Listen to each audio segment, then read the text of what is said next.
Mesdames et messieurs, bonjour. C'est une figure bien connue des médias au Bénin, journaliste présentatrice télé depuis bientôt une vingtaine d'années.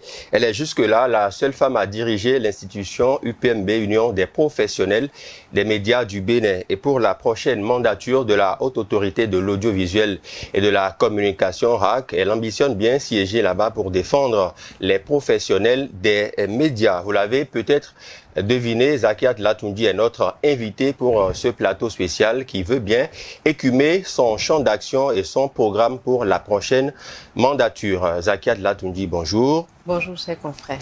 Merci d'avoir accepté notre invitation. C'est moi qui vous remercie pour l'intérêt que vous avez à ma personne et pour l'invitation aussi en me recevant sur votre plateau. Merci beaucoup. Alors, vous voulez être conseillère, si je peux ainsi m'exprimer, pour la prochaine mandature de la Haute Autorité de l'audiovisuel et de la communication.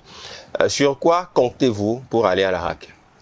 Alors, merci pour la question. Telle qu'elle est posée, je vous dirais que je compte sur les acteurs des médias. Parce que sans les acteurs des médias, ce n'est pas possible. Aujourd'hui, nous sommes en plein dans le processus électoral. Et je m'amuse à dire, depuis quelques jours que la campagne a commencé, quand je vais à la rencontre des acteurs des médias, je dis, c'est pas possible d'y arriver sans vous. On a une liste électorale. On connaît les électeurs. Si les électeurs votent pas pour vous, vous gagnez pas. Et donc, c'est sur cette base-là, c'est sur ces acteurs-là qu'on compte. Maintenant, après, qu'est-ce qui fait que sur la liste des candidats, puisque je suis pas la seule candidate, sur la liste des 3 candidats, pour ce qui nous concerne dans la catégorie audiovisuelle, l'électeur choisit le candidat A ou le candidat B ou le candidat C. Qu'est-ce qui fait que l'électeur porte son choix sur moi, ma personne, Zakiat Latundi. Et donc, moi, je dis même, je mets sur le marché, parce que je caricature la chose aujourd'hui comme étant un marché. Et donc, nous sommes sur un marché. Les usagers du marché, c'est-à-dire les personnes qui viennent pour acheter dans le marché, ce sont les électeurs. Les vendeurs du marché, ce sont nous les candidats. Et donc, quand vous entrez dans ce marché-là, aujourd'hui, vous avez 3 étalages qui, je schématise, qui représentent 3 différents étalages. Donc, chaque étalage représente un candidat, un des candidats en lice. Et donc, moi, je viens sur ce marché-là présenter le produit Zakiat Latundi et je fais valoir les caractéristiques de ce produit Zakiat Latundi pour permettre à tous les usagers du marché de savoir que c'est un produit de bonne qualité et que le produit a les caractéristiques nécessaires pour répondre à leurs besoins. Parce que quand vous allez sur le marché, vous allez prendre un produit, vous achetez un produit parce que vous avez besoin de ce produit-là. Et donc, le produit Zakiat Latundi, sur lequel je compte et que je viens présenter sur ce marché parce que je souhaiterais que vous et tous les autres acteurs des médias puissent porter leur choix sur ce produit. J'estime personnellement, toute modestie gardée, que ce produit a les différentes caractéristiques pour vous plaire et répondre aux besoins que vous avez en venant sur ce marché. D'accord. C'est vrai qu'il y a un adage assez courant chez nous qui dit qu'aucun vendeur de beignets n'osera dire que son beignet est froid. Et donc, vous êtes dans votre rôle, vous avez le meilleur produit, d'accord. Avant d'en arriver à ce qui vous démarque fondamentalement des autres, on sait que vous avez quand même occupé un poste non moins négligeable, présidente de l'Union des professionnels des médias du Bénin. Vous l'êtes encore jusqu'à l'heure où nous parlons. Quel est le bilan que vous avez à ce niveau-là et qui puisse quand même parler en votre faveur? Alors, quand vous parlez de bilan, j'ai eu la chance et le privilège d'être à la tête de l'Union aujourd'hui. Mais pour être à la tête de l'Union, il y a un parcours derrière. Et ce parcours-là fait partie de mon bilan à moi, fait partie également du bilan de l'Union. Parce que je ne suis pas sortie de nulle part. J'ai commencé à militer des années durant parce que je suis passionnée du mouvement associatif. Et c'est par la suite que je me suis retrouvée dans un premier temps au sein du bureau, d'un des bureaux exécutifs de l'Union des professionnels des médias du Bénin, en qualité de trésorière générale. Par la suite, pour la mandature qui a suivi, j'ai été faite première vice-présidente. Pour la petite histoire, pour me retrouver trésorière générale de l'Union, pour me retrouver à ce poste dans le bureau exécutif de l'Union, je peux vous dire, je ne suis allée négocier ça nulle part. Mais absolument nulle part. Ils sont allés vous chercher? On est allé vers moi. D'accord. Mais avant qu'on ne vienne vers moi, c'est parce qu'on a trouvé que le produit Zakat Latundi peut faire l'affaire. D'accord? Et donc, on est venu vers moi. Je suis militante. Je suis membre de l'Union. Et quand il y a des activités, je m'implique et je m'implique à fond dans ces activités-là. Je pense que tout ça a concouru à justement porter le choix sur moi. Et donc, j'étais tranquille dans mon coin quand on est venu me proposer d'intégrer un bureau exécutif de l'Union. Moi, j'ai accepté parce que c'était un honneur qu'on me faisait à moi, journaliste, très engagé dans le mouvement associatif, et on me propose d'intégrer un bureau exécutif de l'Union. Donc, j'ai accepté. Et donc, je suis passée trésorière générale de cette mandature-là. La mandature qui a suivi, j'ai occupé le poste de première vice-président. Et c'était d'ailleurs la première fois dans l'histoire de l'Union qu'une femme se retrouvait première vice-présidente.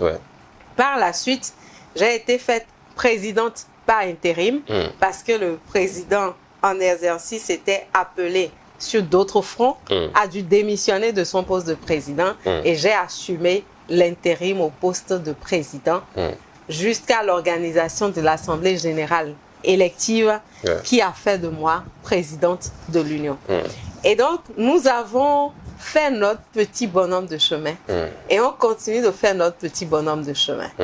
Et quand je suis venue à la tête de l'Union pour la première fois en tant que présidente, nous avons eu à initier une série d'activités. Je crois que c'était la première fois même dans l'histoire de l'Union que, par exemple, on a pu former au cours d'une mandature 120 journalistes sur les techniques d'investigation. Et 120 journalistes, nous avons réussi à le faire au nord, au sud et au centre. Et au total, 120 journalistes ont été formés sur les techniques d'investigation, spécifiquement sur les questions de corruption. Nous avons, à la suite de cette formation, lancé même un concours pour primer les meilleures productions de presse. Ça, c'est une case énorme que nous avons réussi à cocher. Mais il faut aussi faire attention parce qu'aujourd'hui, il y a beaucoup de choses qui se disent. Par le passé, il y avait que nos organisations fertières fonctionnaient sur l'aide de l'État à la presse. Mais depuis l'avènement du régime en place, nous n'avons plus d'aide d'État à la presse. Et donc, que ce soit pour la première mandature de l'Union que moi j'ai eu à diriger, que pour la deuxième mandature que je dirige actuellement, nous n'avons bénéficié d'aucun copec dans ce qu'on va appeler la caisse réservée par l'État aux associations fertières. Et les moyens sont venus d'où? Toutes les activités que nous organisons, que nous avons réussi à organiser, c'est grâce à notre leadership parce que nous avons travaillé à la mobilisation des ressources. Quand je vous parle par exemple de cette formation-là des journalistes sur les techniques d'investigation, c'est une formation que nous avons réussi à organiser parce que nous avons eu un partenaire, notamment l'Union européenne, à travers le projet PALIRED, et c'est dans ce cadre-là que nous avons organisé cette formation.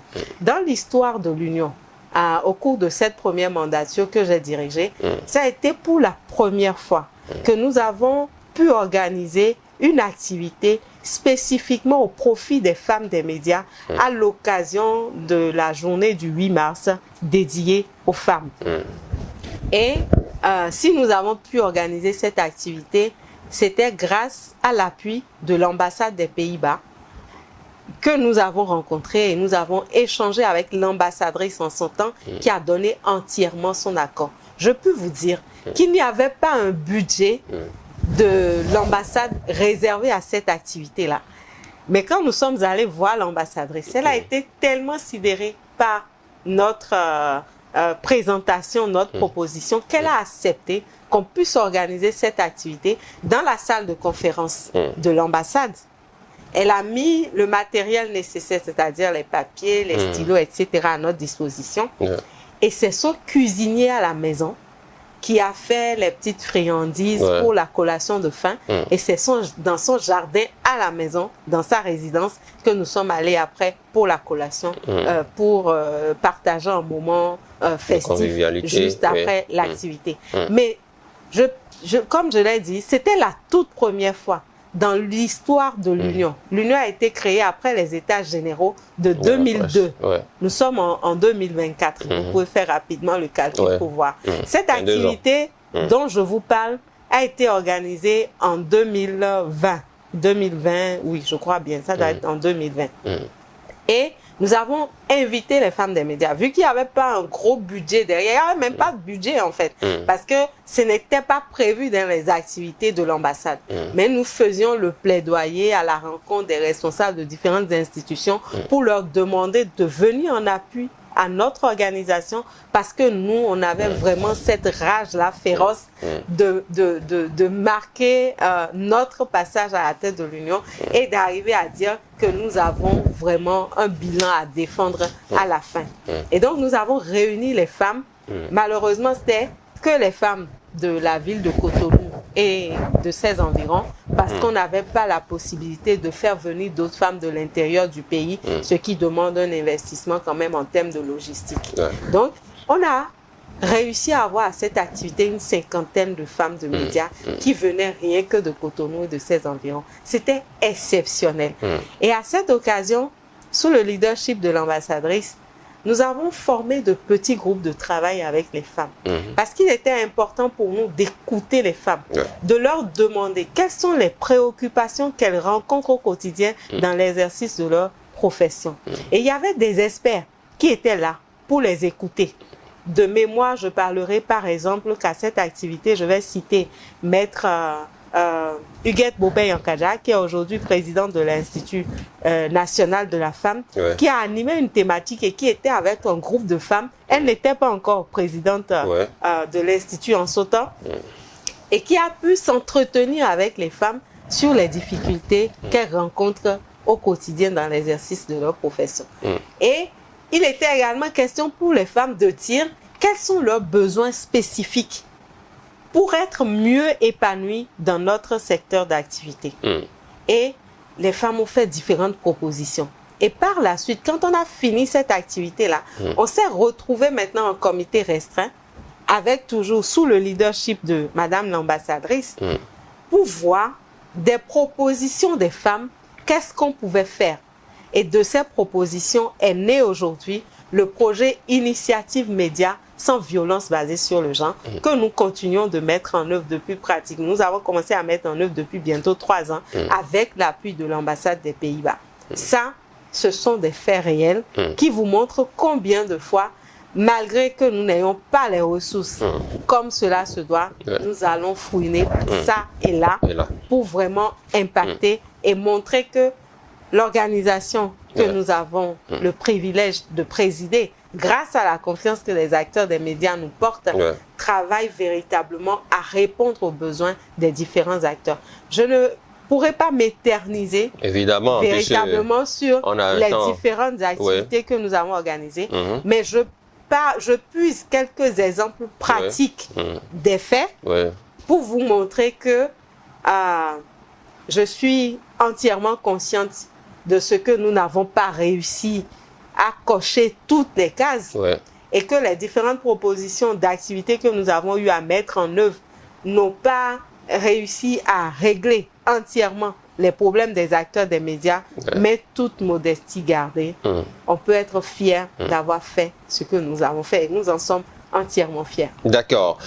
Vous en êtes fiers, vous l'avez dit, il y a quand même un parcours qui parle en votre faveur. Il y a aussi de ces actions-là menées à la tête de l'UPMB, vous en avez parlé tout à l'heure, qui militent en votre faveur. On sait que dans votre catégorie, dans la catégorie audiovisuelle, vous êtes 3. Qu'est-ce que vous avez aujourd'hui, Zakiat Latunji, candidate, justement, qu'est-ce que vous avez de différent des 2 autres candidats, qu'est-ce que vous proposez aux acteurs des médias et qui va les amener le 9 juin prochain à pouvoir porter leur choix sur vous? Alors, qu'est-ce que j'ai de différent? Quand vous regardez, il y a 3 candidats, je suis la seule femme. Donc, qu'est-ce que j'ai de différent? Je suis la femme. Donc, ça va. Plus sérieusement, d'accord? Parce qu'on ne va pas genrer le débat. On ne fait pas du féminisme. Mais bon, comme on dit dans notre corporation aussi, les faits sont sacrés. Hein? C'est ça. Et les commentaires sont libres. Exact. Donc, dans les faits, quand on regarde sur la liste, Zakiat est la seule femme. OK? Voilà une particularité du produit Zakiat que je nous propose. D'accord. Quand on a réglé la question du féminisme que je mets entre griffes, Zakiat, le produit Zakiat a le mérite d'être le fruit de la confiance des acteurs des médias. Parce que porter la confiance, sa confiance en tant qu'acteur des médias sur le produit Zakiat ne date pas d'aujourd'hui. Si Zakiat a réussi à arriver à la tête de l'Union, c'est parce que des acteurs des médias l'ont voulu. Pas parce que d'autres n'ont pas voulu, hein, et c'est normal, la vie c'est comme ça. Il y a eu plusieurs candidats, ainsi va la vie de toutes les manières. On n'est pas obligé, on n'est pas tenu d'être toujours d'accord. Mais c'est pas pour ça que c'est la guerre non plus, d'accord? Donc, si Zakiat en est arrivé là, ça a été grâce aux acteurs des médias, et c'est une particularité du produit Zakiat que je vous propose. Après, le produit Zakiat, comparativement à d'autres produits, a le mérite de connaître ne serait-ce qu'un peu l'environnement de la RAC. Parce que on a déjà vu des conseillers y aller pour la première fois et ne pas du tout connaître ce qui s'y cache.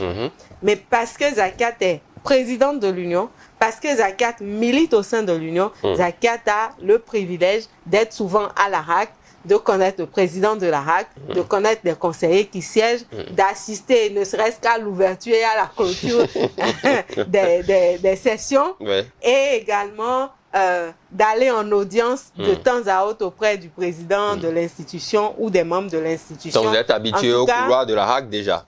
Un tout petit peu, pas comme d'autres qui sont plus habitués que moi, je reconnais. Mais en tout cas, un peu plus habitués que ça.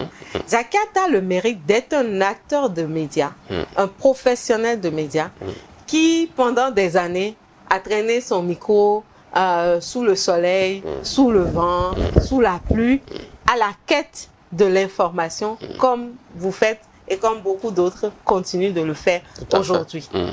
Et donc, si le produit Zakiat y arrive, c'est que vous pouvez y arriver. Parce que malheureusement, il y a beaucoup de corruption électorale dans ce processus-là.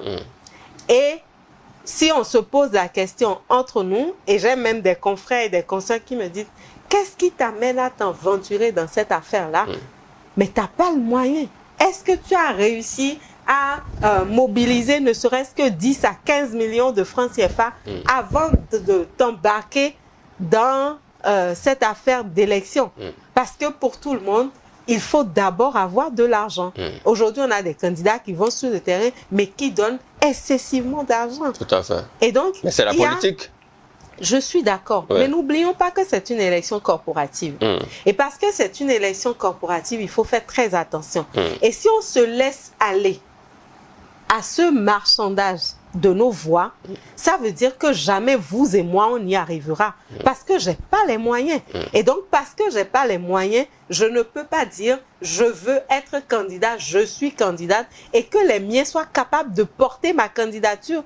Et donc, je pense que chacun de nous doit prendre le temps de réfléchir correctement, puisque le 9 juin, le scrutin c'est pour le 9 juin, on se retrouvera seul face à nous-mêmes dans l'isoloir et face à notre destin que nous allons sceller pour les 5 années à venir. Même dire que je suis candidat et que je dois faire une tournée nationale, aller à la rencontre des acteurs des médias qui sont partout sur le territoire national, ça demande un budget. Et donc, on ne peut pas se lever les bras ballants et dire, ça y est, je vais à une compétition électorale. C'est pas possible.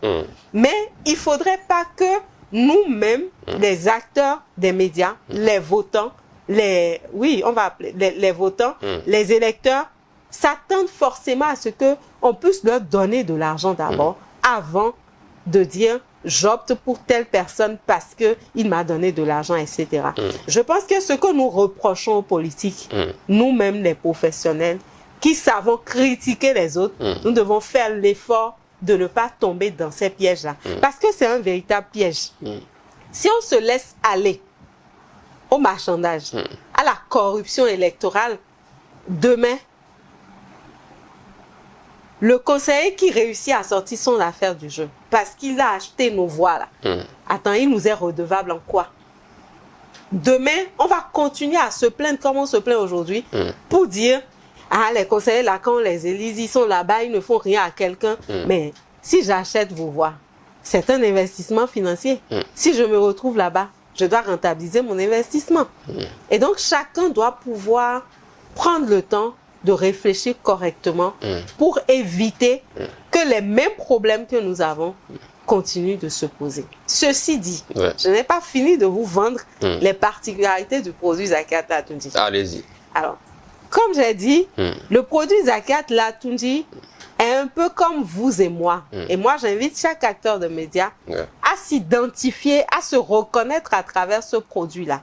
Et dire que si ce produit arrive à être acheté par le plus grand nombre, c'est-à-dire que moi, l'acteur de médias XY, je peux me faire acheter par les autres tranquillement parce qu'elle y arrive sans forcément avoir de gros moyens comme d'autres. Le produit Zakiat Latunji a le mérite d'être un acteur de médias avec une expérience de pratique professionnelle continue dans le métier. Connaît notre environnement de travail, connaît nos difficultés au quotidien, a le mérite d'être à la tête de l'Union. Et donc, parce qu'à la tête de l'Union, connaît les acteurs des médias, travaille, vaille que vaille, avec ces acteurs-là, à œuvrer à la résolution de leurs différents problèmes.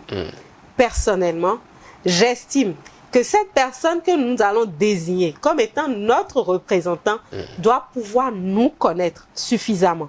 Parce qu'il s'agit là-bas de prendre l'engagement, de porter notre voix à un niveau de prise de décision plus élevé. Nous avons fait l'expérience de l'Union et nous estimons qu'il est important que nos confrères et nos consoeurs nous accordent leur confiance une fois encore pour nous permettre de continuer à faire le plaidoyer que nous avons eu à faire en tant que présidente de l'Union à un niveau de prise de décision plus élevé parce que la RAC reste une institution de la République. La question de la carte de presse, elle est là. Elle continue d'être d'actualité. Si aujourd'hui, on en est arrivé à la possibilité de se faire renouveler sa carte de presse automatiquement dès qu'elle arrive à expiration, honnêtement, je puis vous dire que c'est grâce à ce plaidoyer que nous avons fait, que nous avons continué à faire auprès de la RAC. Il n'y a pas eu cette session de la RAC qui s'est ouverte sans que les conseillers ne reçoivent sur leur table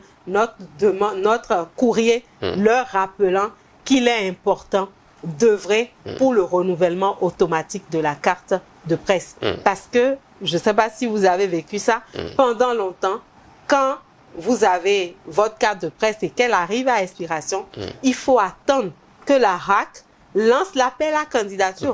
Parfois, c'est des mois et même des années, alors que le Code de l'information et de la communication reconnaît le journaliste sur la base de la détention de sa carte de presse. Il nous est déjà arrivé plusieurs fois de faire des conférences de presse, de faire des points de presse et même d'amener les acteurs des médias à manifester simplement pour réclamer nos cartes de presse. Voilà des combats que nous avons déjà réussi à mener. D'accord. Alors donc, avant de continuer par vendre le produit Zakiat, qui est quand même assez intéressant à vos yeux, j'espère qu'il l'est aussi aux yeux de ceux qui nous suivent en ce moment. Il est bon à acheter pour vous. Bon, vous savez, je suis là pour poser les questions. Ne me tendez pas ces pièges-là, Zakiat, vous savez. C'est une déformation professionnelle. Alors, on continue.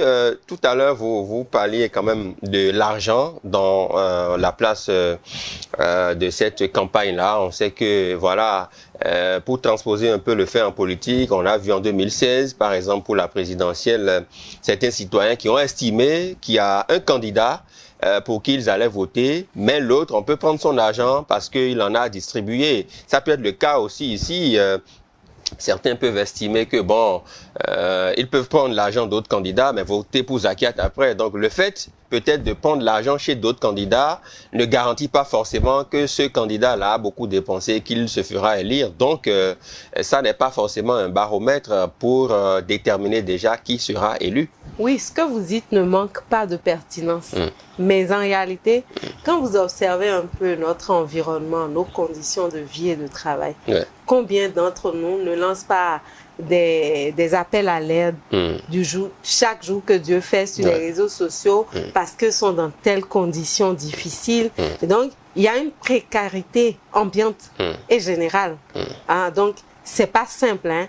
Et quand on a pris l'argent chez quelqu'un, après c'est comme si on est redevable vis-à-vis de cette personne. Mais dans l'isoloir, on est seul.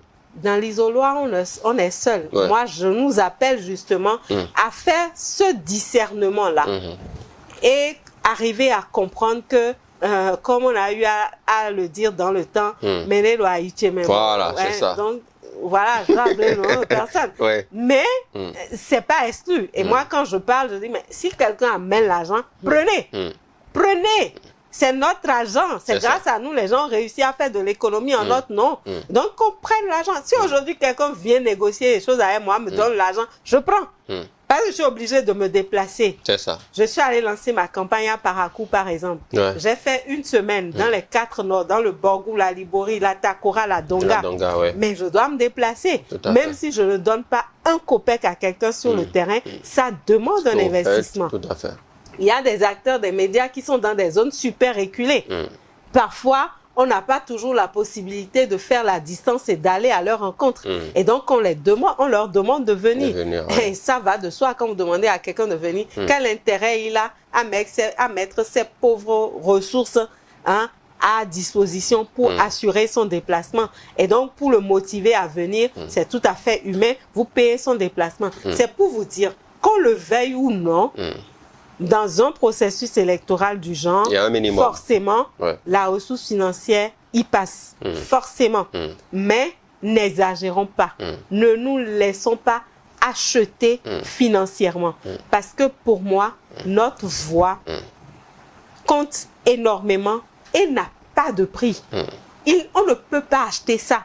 On va nous donner de l'argent, d'accord. Sur le coup, on sera content parce que nous sommes dans le besoin, mais après, quand on a fini de régler le problème existentiel de l'instant, les problèmes d'après, on en fait quoi? C'est un véritable problème. Et donc, j'appelle à notre sens d'objectivité, j'appelle à notre sens d'analyse, et à se dire, quelqu'un qui est prêt à mettre tout, à mettre de l'argent, à s'investir à fond financièrement, c'est pour quelle fin? Est-ce que la personne y va pour nous, véritablement? Et puis la vie, c'est une roue qui tourne. Avec la 6e mandature de la RAC qui est finissante là, l'institution est en train de boucler les 30 ans de son existence. 30 ans de son existence. Pour ma part, c'est un cycle de vie. Et quand on a fini avec ce cycle de vie là, il faut se donner la chance d'entamer un nouveau cycle de vie avec de nouveaux acteurs, parce que si ça n'a pas marché avec X, ça marchera peut-être avec Y, parce qu'on n'a aucune assurance qu'avec Y ça marchera. Mais si on opte pour Y, que ça ne marche pas, on fera aussi le bilan et on appréciera. D'accord. Allons-y au pas de charge maintenant pour d'autres aspects qui pourraient intéresser les personnes qui vont voter pour vous. Nous l'espérons. On sait quand même que vous avez abordé la question de la carte de presse tout à l'heure. On sait que à l'Assemblée nationale du Bénin, il y a quelques semaines, une députée de l'Union progressiste Le Renouveau, l'honorable Baké Goro, qui a défendu les professionnels des médias. Elle s'est interrogée sur le rôle de la carte de presse aujourd'hui. Comment est-ce que ça fonctionne? Est-ce qu'au niveau du service public, les recrutements sont réguliers? Voilà. À combien paye le journaliste aujourd'hui? Des questions assez profondes et pertinentes. Votre regard de candidate sur cette question orale-là qu'elle a adressée, et puis que pensez-vous de la suite justement à donner à cela?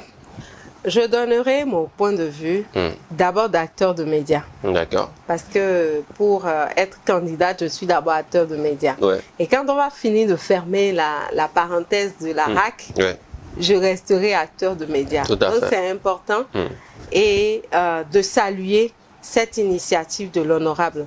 Nous n'avons pas manqué de le faire en qualité de président de l'Union des professionnels des médias du Bénin, en adressant d'ailleurs une lettre de remerciement à l'honorable parce qu'on s'est senti vraiment honoré de voir qu'un député à l'Assemblée nationale s'intéresse aux conditions de vie et de travail des acteurs des médias. Mais n'est-ce pas le médecin après la mort? Est-ce que c'est aujourd'hui que l'honorable se rend compte qu'il y a des professionnels des médias au Bénin qui vivent dans la précarité? Ne vaut-il pas tard que jamais? Moi, je fais partie de ces personnes-là qui préfèrent voir le verre à moitié plein que le verre à moitié vide. Si pendant des années, on n'a pas eu de député pour se préoccuper de notre situation, de nos conditions, et qu'aujourd'hui, un élu du peuple estime qu'il est important de se pencher sur cette question-là, mais on ne peut que saluer cette initiative. Si l'initiative n'a pas été prise, on va s'en prendre à qui? On va en vouloir à qui? Personne. Et donc, parce que l'initiative a été prise, elle a tout le mérite d'avoir pris l'initiative. Et nous la remercions d'avoir pris l'initiative. Et nous avons commencé à échanger avec l'honorable pour lui dresser davantage d'éléments complémentaires afin qu'elle ait les arguments nécessaires pour plaider en notre faveur là-bas. Le député, c'est l'élu du peuple. Il est là-bas pour le peuple. Le journaliste fait partie du peuple. Pour que le député se retrouve là-bas, le journaliste, le mécanicien, etc., les différentes couches de la société ont voté pour lui. Et donc, on se sent très honoré de savoir que l'honorable a porté notre préoccupation en question orale au niveau de l'Assemblée. Et nous apportons les informations nécessaires avec des exemples argumentés, très argumentés, un document bien argumenté que nous allons déposer sur la table de l'honorable pour lui permettre d'aller vraiment au tréfonds de cette préoccupation qui, ma foi, si elle arrive à trouver des solutions, si elle arrive à avoir des issues favorables, va apporter une bouffée d'oxygène dans la vie de tous les acteurs des médias. Parce que, honnêtement, notre situation n'est pas très agréable. Ça, tout le monde le sait. Est-ce que les acteurs politiques aujourd'hui n'ont pas plus intérêt à maintenir notre corporation dans la précarité, parce qu'on sait que celui qui te maintient dans la précarité a dominance sur toi? Est-ce qu'on n'a pas plus cette impression-là aujourd'hui? Mais c'est à nous de ne pas nous laisser faire. Parce que d'une manière ou d'une autre, le politique a besoin de nous. S'il n'y a plus de journalistes, s'il n'y a plus de cadreurs, s'il n'y a plus de preneurs de son, ce que le politique fait se fera savoir comment. S'il n'y a plus d'acteurs de médias pour écrire, relayer dans les journaux, le politique a beau mettre des milliards dans différentes initiatives, ça ne sera connu nulle part. Et donc, ils ont besoin de nous. Le politique est obligé de coopérer avec nous. Le plaidoyer que nous allons faire, c'est demander aux politiques d'être plus regardants, plus attentifs, parce que si on a faim, nos caméras risquent d'être déséquilibrées. Si on a faim, on ne pourra pas faire les recherches et les investigations nécessaires pour avoir des productions de qualité après à diffuser sur nos organes. D'accord. Parlons d'un aspect important. On va regrouper plusieurs pans peut-être avant de sortir de cette émission spéciale. On sait que dans certains médias, il y a des journalistes sans contrat. Il y a que la convention collective n'est pas d'ailleurs respectée sur l'ensemble. Très peu de promoteurs de médias, notamment dans le privé, arrivent à tenter de respecter cela. Il y a des journalistes sans salaire, des gens qui n'ont pas de contrat, qui ne vivent que des PDM, des déplacements et autres sur le terrain. On a des confrères qui, sur les lieux de reportage, se disputent même la collation avec les invités à qui cela est destiné. Il y a un tas de problèmes qui minent notre corporation. Je ne sais pas si au niveau de la haute autorité de l'audiovisuel et de la communication, dès que vous y serez, vous pouvez essayer quand même de parler aux promoteurs des médias. Mais quand vous voyez ce tableau qui ne nous honore pas quelque part, qu'avez-vous envie de de faire et d'apporter de nouveau pour un tant soit peu soigner notre image au niveau de nous-mêmes et une adresse aussi aux promoteurs de médias, surtout dans le privé? Alors, le tableau que vous avez dressé n'est pas du tout réluisant. C'est malheureux qu'on en arrive là et qu'on en soit là. C'est une triste et dure réalité que nous vivons en tant qu'acteurs des médias. Dans le cadre de la campagne électorale, je fais circuler depuis quelques jours une vidéo d'environ 3 minutes où je parle un peu de nos conditions de vie et de travail pour montrer un peu qu'est-ce que moi je souhaite et quelle est vraiment ma motivation en optant pour en participant à l'élection et en espérant véritablement que tout se passe bien et que je puisse siéger au sein de la prochaine mandature de la RAC. Et je cite juste un bout de cette vidéo-là. Oui, allez-y. Je connais nos tristes et dures réalités. Je les vis avec nous au quotidien. J'en suis victime. Et aujourd'hui, je m'engage un peu plus qu'hier à porter nos préoccupations à un niveau de prise de décision plus élevé. Fin de citation pour la vidéo. Et donc, ce que vous avez cité là, je connais ça. Je vis ça. D'accord? Je ne peux pas me retrouver à un niveau de prise de décision plus élevé où on aura à parler des conditions de vie des acteurs des médias et rester insensible à cette triste et dure réalité. Ça, ce n'est pas une promesse électorale. Non, malheureusement. Ou, enfin, comme on dit, la promesse électorale n'engage que ceux qui y croient. J'ai dit de faire attention et de ne pas confondre une élection corporative à une élection politique. Mais les procédés sont les mêmes, pratiquement. Les procédés sont les mêmes. Mais ici, nous parlons de notre corporation. Quand on a fini de se challenger dans le processus électoral, là, on va se retrouver dans notre corporation. Moi, je continue d'aller en reportage. Je continue de faire des productions télé. Et donc, si par la grâce de Dieu, tout se passe comme cela se doit, et je me retrouve au sein de la prochaine mandature, d'accord, je vais laisser tomber le micro, la caméra, pour le temps où je siège là-bas, d'accord. Mais quand j'ai fini, parce que c'est pas un poste qu'on n'occupe pas vie non plus, tout à fait. Quand j'ai fini, j'ai appris à faire du journalisme. Je suis allée à l'école du journalisme. Je vis, je m'amuse souvent à dire à mes amis que je suis payée pour parler. C'est ça. Donc, quand j'ai fini la mission là-bas, je vais continuer à parler pour être payé et pouvoir survivre à mes besoins. C'est pas la même chose avec le politique. Le politique, il a d'autres occupations qui lui rapportent de l'argent. Il fait de la politique, il va après négocier les voix pour occuper différents postes. C'est pas pareil. Donc, il faut faire très attention. C'est pour ça que je reste réaliste. Mais alors très réaliste dans mes échanges, dans les arguments que je mets sur la table pour vendre le produit Zakiath Latoundji à tous les électeurs. L'institution RAC est hautement politique. L'institution ne fonctionne pas dans le style chaque conseiller vient avec ses projets qu'il porte et l'institution lui donne des ressources pour aller mettre en œuvre ses projets. C'est pas comme ça. Ça ne marche pas comme ça. Et moi, je dis à mes amis, si un conseiller ou bien un candidat vient vous dire, bon, si j'arrive là-bas, je vais œuvrer pour ci, je vais œuvrer pour ça, il faut le chasser. Faut pas qu'on nous blague. Ça ne se passe pas comme ça. Mais là-bas, le représentant des médias est un conseiller, siège en qualité de conseiller, au même titre que les 3 autres, puisqu'il y a 9 conseillers au total.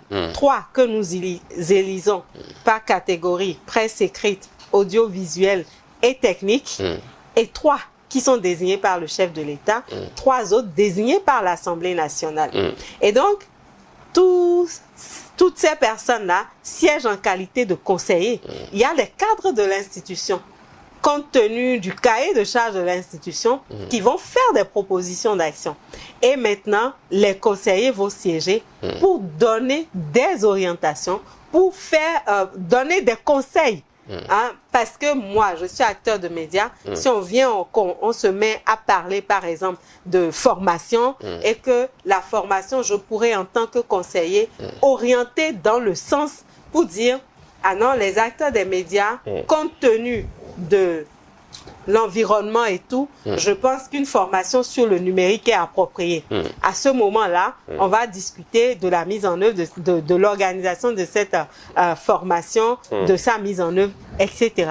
Et donc, les différentes préoccupations que nous connaissons aujourd'hui, que nous-mêmes nous avons vécues et que nous continuons de vivre. Alors, quand vous parlez de salaire, on a vécu ça. Les salaires impayés, on connaît ça. Les salaires très peu valorisants, nous en sommes victimes. C'est pour ça que je dis, si Zakiat y arrive, bien qu'étant acteur des médias, continuant de travailler dans un média, continuant d'aller sur le terrain, comme vous et moi, gagnant ce salaire peu valorisant que nous déplorons tous là, si Zakiat y arrive, c'est que vous pouvez y arriver. C'est que tous les amis qui sont avec moi ici peuvent y arriver. Je nous appelle à nous identifier à travers Zakiat, à nous identifier à travers la candidature de Zakiat, parce que je suis convaincue que plusieurs d'entre nous ont pas mal de propositions à faire. Personne ne détient la science infuse. Personne ne détient l'apanage des meilleures propositions.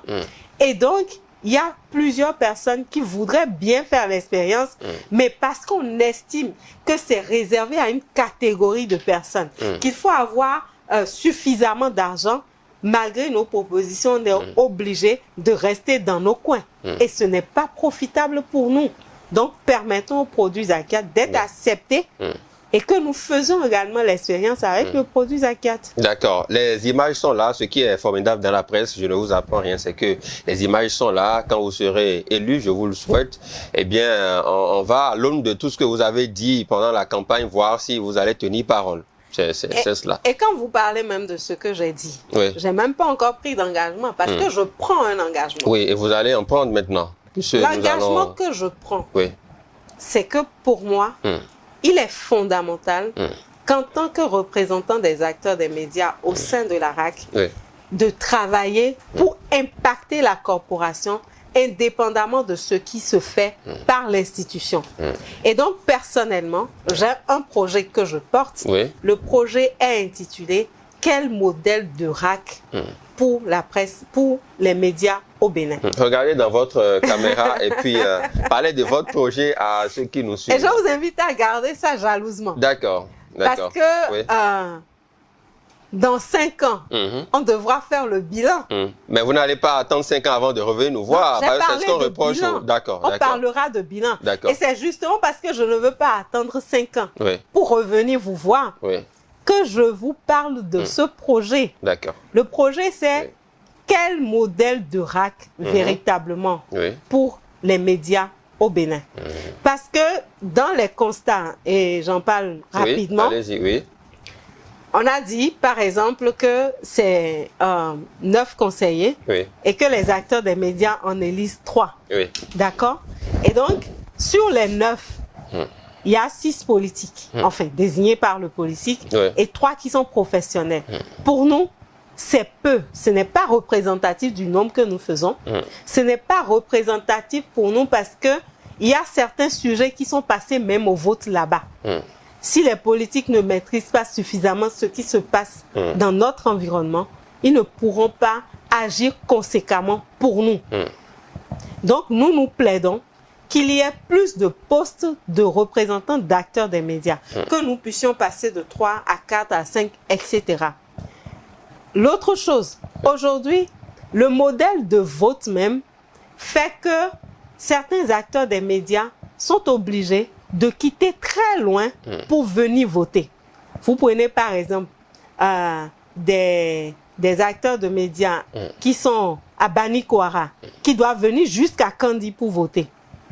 Vous imaginez un peu? Et c'est pareil un peu partout. Les gens sont très éloignés. Vous prenez des gens qui sont à Wassap et Onko, qui sont obligés, par exemple, de venir à Natitengu pour voter. S'ils n'ont pas de l'amour pour la corporation, si véritablement ils n'ont pas un intérêt particulier, qu'est-ce qui qu'est-ce que ça va... Pourquoi, pour quelles raisons ils vont sortir de chez eux, mettre leur vie en danger, traverser des kilomètres, laisser leurs différentes activités pour aller voter pour quelqu'un et que demain même, la personne ne se souvienne même pas d'eux. Donc, du point de vue même de l'organisation de nos élections, nous estimons qu'il y a beaucoup de choses à faire. Quand on doit organiser les élections présidentielles, élections législatives, élections municipales, est-ce que nous allons loin de nos résidences? Moi, je me rappelle, quand j'étais avec mes parents, mais papa, il sort, il voit le voisin d'à côté, il voit le voisin d'en face, et ils sont fiers de dire on va voter. Et ils y vont à pied, tout en discutant, en échangeant les idées. Et donc à pied, dans le petit coin de rue, là, rapidement, l'école qui est à côté, et on va sacrifier à son devoir civique. Mais ce n'est pas le cas ici pour nos élections. Et donc j'estime qu'il y a beaucoup de choses à corriger dans ce processus. Et le projet que je propose sera un projet de large consultation nationale, avec les acteurs des médias, pour amener les acteurs des médias à faire des propositions concrètes sur le modèle de RAC que nous voulons. Comment nous souhaitons que l'institution de régulation des médias fonctionne. Comment nous souhaitons avoir des représentants. Quel type de représentants nous souhaitons avoir au sein de cette institution-là. Et ce sera, moi, ma façon de maintenir le contact avec les miens, puisqu'on devra aller à la rencontre des acteurs des médias pour les amener à dire ce qu'ils pensent. C'est une consultation nationale. Et je m'engage à faire cette consultation nationale-là avec mes propres ressources. Pas les ressources que j'ai aujourd'hui, parce que j'en ai pas beaucoup. Mais les ressources de la RAC que je réussirai à avoir en tant que conseiller au sein de cette institution-là. Ce sera ma façon de faire une reddition de comptes aux acteurs des médias. Le slogan de campagne, c'est Zakiath Latunji pour la différence, parce que nous voulons faire la différence. Tout simplement. D'accord. Zakiath Latunji pour la différence. Voilà. D'accord. On vous souhaite le meilleur pour cette campagne-là et vivement que vous fassiez la différence une fois que vous obtiendrez le suffrage de vos pairs, bien évidemment. Nous savons honorer nos engagements et nous allons honorer notre engagement. D'accord. C'est tout le mal qu'on vous souhaite, Zakiath Latunji. Merci beaucoup d'être passé dans cette émission spéciale consacrée à vous justement et à cette campagne pour la prochaine mandature de la Haute Autorité de l'audiovisuel et de la communication avec Zakiath Latunji, journaliste depuis bientôt une vingtaine d'années. C'est un visage bien connu, justement. On a parcouru un peu son programme. Elle a dit qu'elle est assez réaliste dans ses propositions. Elle ne vend pas du vent, elle est réaliste, elle est concrète. Elle a un parcours qui parle en sa faveur. Elle a, au niveau de l'Union des professionnels des médias du Bénin, entrepris certaines actions qui, pour elle, aujourd'hui, valent le coup et valent qu'on puisse vendre davantage le produit. Zakiath Latunji a-t-elle dit. Je vais lui laisser le soin de dire un mot de la fin avant de conclure cette émission. Zakiath Latunji, à toutes les personnes qui vous suivent en ce moment via notre canal, via les liens digitaux et tout, sur Internet, qu'avez-vous à leur dire? Alors, je voudrais déjà commencer par vous dire merci à vous. C'est moi. Merci pour l'opportunité de cette tribune que vous m'offrez. Merci également à ce beau monde qui est en studio avec nous, parce que il y a pas mal d'acteurs de l'ombre. Oui, tout à fait. Et ces acteurs de l'ombre-là font de nous ce que les téléspectateurs, les consommateurs des produits de presse voient. On ne les voit pas souvent, mais je peux vous dire qu'il y a du beau monde ici. Et je voudrais saluer à toutes les personnes qui ont travaillé à la réalisation et à la présentation, de même qu'à la diffusion de cette émission-là.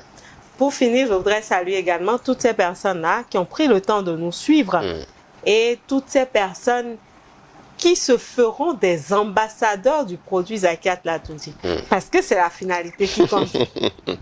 C'est vraiment la finalité qui compte. Et moi, je nous demande d'être des ambassadeurs du produit Zakiath Latunji, de nous aider vraiment à vendre ce produit-là. Sur la liste électorale, on a un peu moins de 600 électeurs.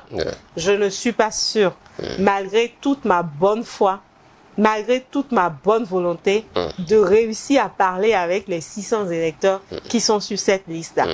Mais je sais que si j'ai beaucoup d'ambassadeurs, c'est ça. Et de fil en aiguille, nous allons réussir à tisser autour de Zakiath Latunji véritablement cette fibre patriotique et prendre ensemble l'engagement pour que la victoire soit la nôtre au soir du 9 juin. Merci beaucoup à vous. Ce sera votre mot de fin. Zakiath Latunji, merci d'être passé par ici. Candidate à la prochaine élection de la mandature, la 7e mandature, je le rappelle, de la Haute Autorité de l'Audiovisuel et de la Communication. Vous en avez su un peu. Rendez-vous le 9 juin prochain. On verra, bien sûr, si elle vous aura convaincu et si, voilà, on en tirera les conclusions. Merci de nous avoir suivis. À bientôt.